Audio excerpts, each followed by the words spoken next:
ओम नमो भगवते वासुदेवाय नमः। नमस्कार दोस्तों, आप सभी का स्वागत है हमारी यूट्यूब चैनल पावरफुल हिंदू धर्म में। आज हम आप सभी को ज्येष्ठ मास की कब से शुरू हो रहे हैं तथा इसकी समाप्ति कब होगी इस बारे में बताएंगे।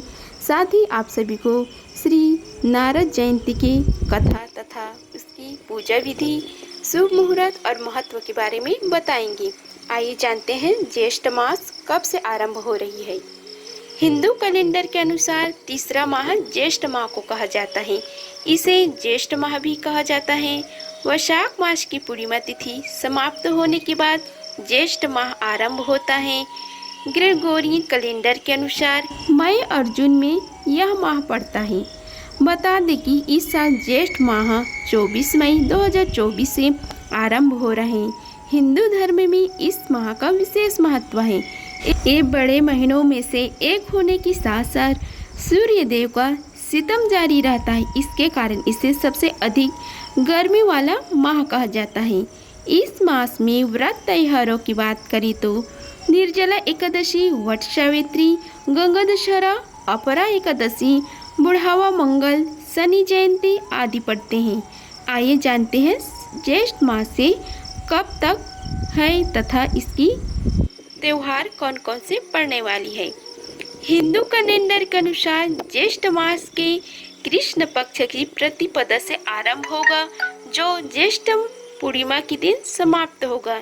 इस साल ज्येष्ठ माह 24 मई से शुरू हो रहा है, जो 22 जून 2024 शनिवार को समाप्त हो रहा है। अब हम बताते हैं कि ज्येष्ठ माह में कौन से देवी देवता की पूजा करना चाहिए। हर मास किसी न किसी देवी देवता से संबंधित है। ज्येष्ठ मास की बात करें तो इस मास वरुण देव, शनि देव, सूर्य देव और हनुमान जी की पूजा करें। ज्येष्ठ मास की जुड़ने वाली तथा उन पर पड़ने वाली त्योहार के बारे में आप सभी को बताते हैं। 24 मई 2024 को शुक्रवार ज्येष्ठ माह आरंभ हो रहा है तथा 26 मई रविवार को एक दंत संकटी चतुर्थी है तथा 30 मई को 2024 गुरुवार को कलाष्टमी मानसिक कृष्ण जन्माष्टमी है। 1 जून को शनिवार को हनुमान जयंती है, जो कि तेलुगु में है। 2 जून को रविवार को अपरा एकादशी है। 4 जून को मंगलवार मानसिक शिवरात्रि प्रदोष व्रत तथा कृष्ण पक्ष में ये पड़ेगा। 6 जून को गुरुवार को ज्येष्ठ अमावस्या, वट सावित्री व्रत तथा शनि जयंती है। 10 जून को सोमवार को विनायक चतुर्थी है और 11 जून को मंगलवार को स्कंद षष्ठी है तथा 14 जून को शुक्रवार में धूमावती जयंती तथा मानसिक दुर्गा अष्टमी है। 15 जून को शनिवार को मिथुन संक्रांति तथा महेश नवमी है। 16 जून को रविवार के दिन गंगा दशहरा है और 17 जून को सोमवार को गायत्री जयंती है। 18 जून को मंगलवार के दिन निर्जला एकादशी है और 19 जून को बुधवार को प्रदोष व्रत है। 21 जून को शुक्रवार को वट सावित्री तथा व्रत पूर्णिमा है। सबसे यह बड़ा दिन है। 22 जून को शनिवार को ज्येष्ठ पूर्णिमा व्रत रखे जाएगा तथा कबीरदास जयंती भी है। सबसे पहले आप सभी को श्री नारद जयंती की तथा प्रगट उत्सव दिवस की आप सभी को हार्दिक शुभकामनाएं। आइए जानते हैं नारद जयंती की पूजा विधि, महत्व और कथा। प्रत्येक वर्ष ज्येष्ठ महीने की कृष्ण पक्ष की प्रतिपदा तिथि को नारद जयंती मनाई जाती है।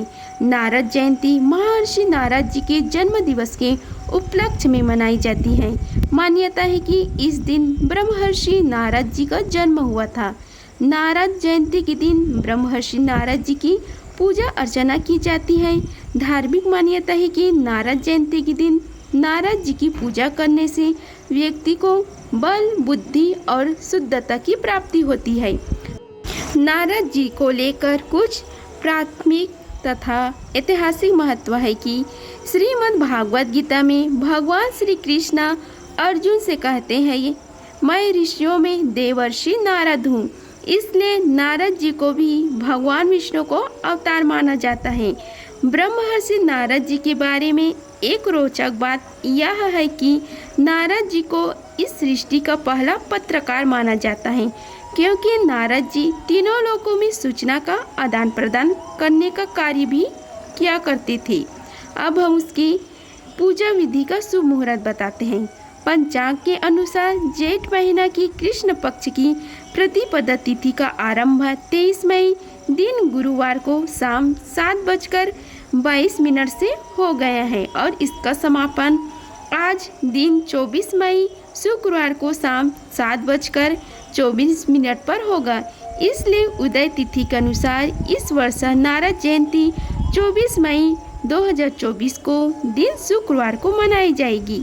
अब हम नारद जयंती पर पूजा करने की विधि बताते हैं। नारद जयंती के दिन सूर्योदय से पहले जागना चाहिए और दिन का आरंभ अपने इष्ट देवता की स्मरण के साथ करना चाहिए। अब नित्य कृत्य करने के बाद घर की साफ सफाई करके स्नान करना चाहिए और धुले हुए स्वच्छ वस्त्रों को धारण करना चाहिए। अब घर के मंदिर या पूजा स्थल के अच्छे से साफ सफाई करनी चाहिए और एक लकड़ी की चौकी ले और उस पर लाल या पीला का कपड़ा बिछाकर नारद जी की मूर्ति या प्रतिमा स्थापित करें। जब घी का दीपक और धूप बत्ती जलाकर पूजा अर्चना करें और अंत में आरती करें और फल या मिठाई का भोग लगाएं। इसके बाद पूजा में हुई भूल चूक के लिए क्षमा प्रार्थना करें। अब भगवान के आशीर्वाद के लिए प्रार्थना करें और परिवार के लोगों को प्रसाद वितरण करें। अब हम नारद जयंती पर किए जाने वाले उपाय के बारे में बताते हैं। नारद जी जयंती के शुभ और पावन अवसर पर भगवान श्री कृष्ण की किसी भी मंदिर में जाकर उनको बांसुरी अर्पित करनी चाहिए। माना जाता है कि ऐसा करने से साधक की सभी मनोकामनाएं पूरी होती है। अब हम श्री नारद जी की कथा के बारे में बताते हैं। नारद मुनि हिंदू शास्त्रों के अनुसार ब्रह्मा के 7 मानस पुत्रों में से एक माने गए हैं। ये भगवान विष्णु के अन्य भक्तों में से एक माने जाते हैं। ये स्वयं वैष्णव है और वैष्णव के परमचार्य तथा मार्गदर्शक हैं। ये प्रत्येक युग में भगवान की भक्ति और उनकी महिमा का विस्तार करते हुए लोक कल्याण के लिए सर्वदा सर्वत्र विचरण किया करते हैं।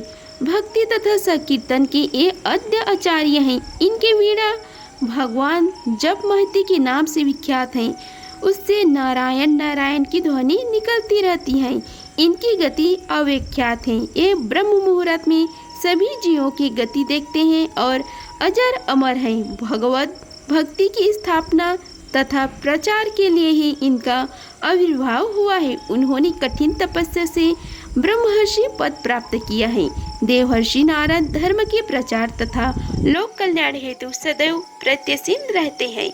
इसी कारण सभी युगों में, सब लोगों में, समस्त विद्याओं में, समाज के सभी वर्गों में नारद जी का सदा ही प्रवेश रहा। मात्र देवताओं ही नहीं वरन दानों ने भी उन्हें सदैव आदर दिया है। समय समय पर सभी ने उनसे परामर्श लिया है। और ये देवर्षि नारद हैं जो वीणा बजाते हैं, हरि गुण गाते हैं, मस्त दशा में तीनों लोकों में घूमकर दुखी संसार को आनंदित करते हैं। पौराणिक कथा के अनुसार खड़ी शिखा, हाथ में वीणा, मुख से नारायण शब्द का जाप, पवन पादुका पर मन चाहे वहाँ विचरण करने वाले नारद से सभी परिचित हैं। श्री कृष्ण देवर्षि नारद में को अपनी विभूति बताते हैं। वैदिक साहित्य, रामायण, महाभारत, पुराण, स्मृतियाँ सभी शास्त्रों में कहीं न कहीं नारद का निर्देश निश्चित रूप से होता ही है।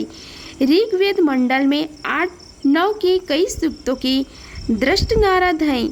अथर्ववेद, ऐतरेय, ब्राह्मण, मैत्राणी संहिता आदि में नारद का उल्लेख है। अब हम श्री नारद जी की जन्म की कथा के बारे में बताते हैं।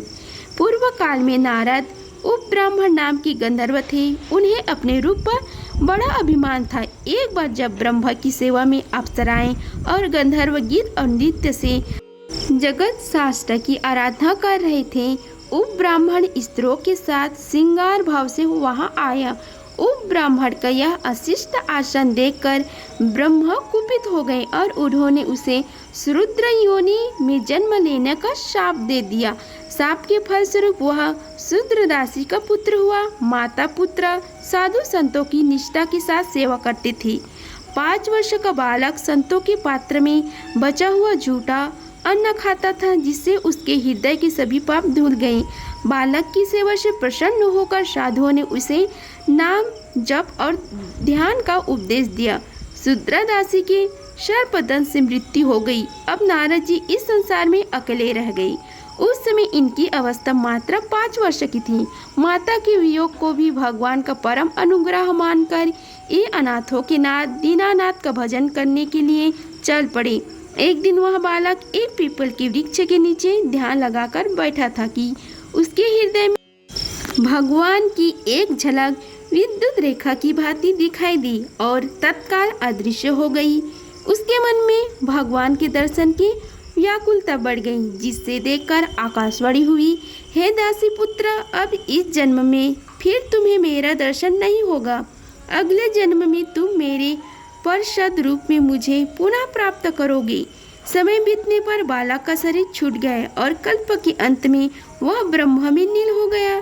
समय आने पर नारद जी का पंच भौतिक शरीर छूट गया और कल्प के अंत में ये ब्रह्म जी के मानस पुत्र के रूप में अतिवीर्ण हुए।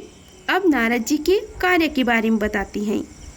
नारद के अंगणित कार्य है। भृगु कन्या लक्ष्मी का विवाह विष्णु के साथ करवाया। इंद्र को समझा बुझाकर उर्वशी का पुरुरवा के साथ परिणय सूत्र करवाया। महादेव द्वारा जलंधर का विनाश करवाया। कंस को आकाशवाणी का अर्थ समझाया। वाल्मीकि को रामायण की रचना करने के लिए प्रेरणा दी। व्यास जी को भगवत की रचना करने की आदेश दी। प्रहलाद और ध्रुव को उपदेश देकर महान भक्त बनाए। बृहस्पति सुखदेव जैसे को उपदेश दिया और उनकी शंकाओं का समाधान किया। इंद्र, चंद्र, विष्णु, शंकर, युधिष्ठिर, राम, कृष्ण आदि को उपदेश देकर कर्तव्य मुख किया। भक्ति का प्रसार करते हुए वे अप्रत्यक्ष रूप से भक्तों का सहयोग करते रहते हैं। ये भगवान की विशेष कृपा पात्र और लीला सहचर है। जब जब भगवान का आविर्भाव होता है, ये उनकी लीला के लिए भूमिका तैयार करते हैं। लीला उपयोग उपकरणों का संहार करते हैं और अन्य प्रकार की सहायता करते हैं। इनका जीवन मंगल के लिए ही है। अब हम आप सभी को श्रोतागणों को श्री नारद जी को 2 पल क्यों नहीं ठहरते उसके बारे में बताते हैं। पुराणों के अनुसार हर साल ज्येष्ठ मास की द्वितीया को नारद जयंती मनाई जाती है। नारद को ब्रह्मदेव का मानस पुत्र माना गया है। इनका जन्म ब्रह्मा जी के गोद से हुआ था। ब्रह्मा जी ने नारद को सृष्टि का कार्य का आदेश दिया था, लेकिन नारद जी ने ब्रह्मा जी का यह आदेश मानने से इनकार कर दिया। नारद देवताओं के ऋषि है, इसी कारण उनको देवर्षि नाम से भी पुकारा जाता है। कहा जाता है कि कठिन तपस्या के बाद नारद जी को ब्रह्मर्षि पद प्राप्त हुआ।